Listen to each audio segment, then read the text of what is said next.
Steve Jones with the Hardscape channel here with Aaron from Amco. How you doing, Steve? Amco Development Company. Listen, you're one of our new HVZ Genius customers. Yes, I am.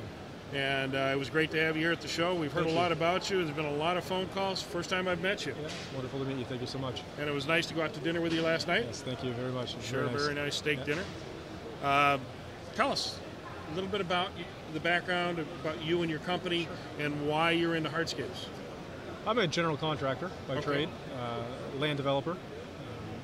We've in the Florida market. Florida market, originally from Canada, migrated to Florida, and have noticed that we have a big issue with stormwater retention problems and site development, and the cost of the stormwater ponds and the actual storage capacities of these ponds are rather large in Florida because of all the hurricanes and inclement weather that we have there.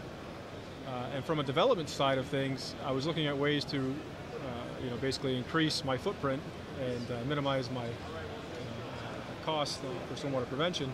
Also looking for a better method of storing the stormwater. We believe in going green and trying our best to be a green company and try to promote that. So we got into the hardscape industry because we had been subcontracting a lot of this work out for pavers and whatnot. And when I learned a little bit more about the permeable pavement system, I felt very interested in it, and I wanted to better learn about how we could put these systems in our commercial projects. And so the resources that you found, obviously PaveTech Probst is one of them. Yep. ICPI, has ICPI been helpful in your knowledge? Absolutely. Unfortunately, we didn't have anybody in Florida that taught us anything about permeable, so we had to kind of learn it on our own. And the ICPI was great. They had a lot of resources available on the web. Let me ask you, I know that there's other retention products like the underground vaults and things like that to hold water. I mean, what do you find now that obviously you compete against that in the Florida market? Where is our system, the permeable segmental paving system, a more cost-effective solution than some of these big structures they want to build underground? I think that's a two-part question. I think that initially the cost might be a little bit more, but over the course of life, or the life of the product, it ends up being less. And the reason I say that is maintenance costs. And the maintenance costs for the underwater or the underground storm vaults, typically you still need to have access. You need to have cleanouts and visual inspections of these vaults. They can still get sediment, leaves, and whatnot. If it was just curing the rainfall, that'd be one thing. But we've got a lot of tornadoes and hurricanes that come through Florida, a lot of heavy wind, a lot of branches, leaves, etc. that clog these systems up. So our approach was the permeable pavement system might be a little bit more initially, but it's a nicer product. It's a lot less maintenance in its approach, and it's something that we believe is probably a better approach for our market. Great. Well, what do you think? What's your next move? We're looking at purchasing a machine or two. So you're not hurting my feelings, you know that, yeah. And I'm sure Probst would be happy. Yeah, but what do you see as do you see the laying machine or the screeding machine is kind of your next growth? Definitely it'll be the laying machine. We're probably looking at the new 401. We're just trying to figure out the logistics of trying to get one here. One of the newer models.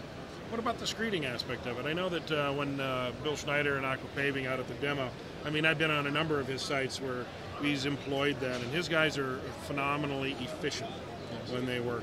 Now, obviously, our little demo area out there was a little cramped and crowded, but when they get on a roll, the loaders can't keep the hopper full. It's screeding that fast. What do you do down in Florida? We do screeding. We've got one of your other type of screeders. We pull with the loader. Yep, the Sandmax 1, or is it Sandmax 2? I think it's the first one. Oh, the Sandmax 1. You don't need to lift it with the loader. You can actually move it with the guys.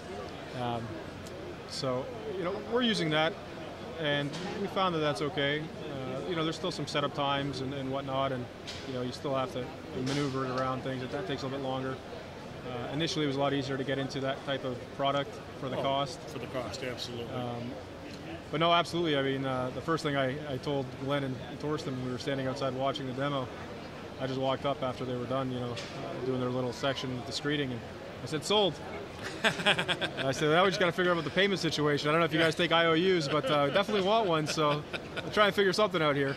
So yeah, it's definitely on the horizon. Just have to try and figure out the cost aspect. I mean, it's a big investment. Yep. Big investment, but our company believes in investing in the tools and the products that will ultimately make us a little bit more successful. So as a developer, I mean, obviously this is a serious investment into a small component of the development business. Sure.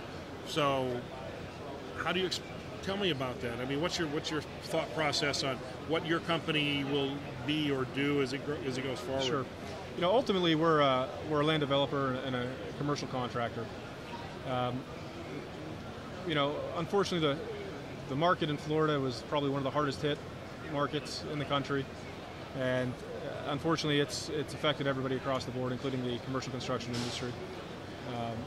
We still have the business, but the pricing and what we can charge for our services now is greatly depreciated in comparison to where we were, pre-2005, 2006. It's brutal.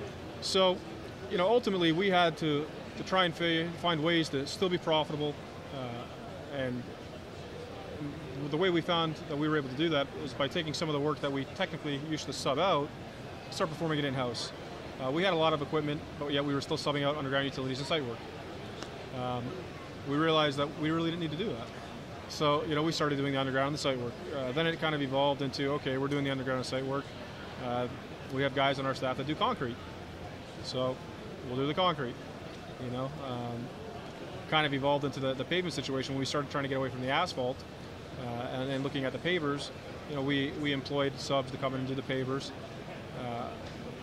But most of them did not have all the tools required to make the job as efficient as we really wanted. So what we did is, we partnered up with some of these subs, and we brought them on staff, and we've provided those tools to increase our efficiency. So, ultimately, you're right. It is a very small part of the big picture, but it's a part that we're really pushing. And unfortunately, commercial development, as busy as we are, there's still downtime. We're not putting up plazas every month as much as we would like to. So, we like to keep our equipment moving and our people moving, and this is another avenue of doing that. Well, that's great. That's a unique perspective from what many of our customers provide us. And thank you so much for sharing with the Hardscape channel. Thank you so much for having me. Pleasure. Thanks, Eric. Yeah, Good to meet you guys. And this is Steve Jones with the Hardscape channel, signing off.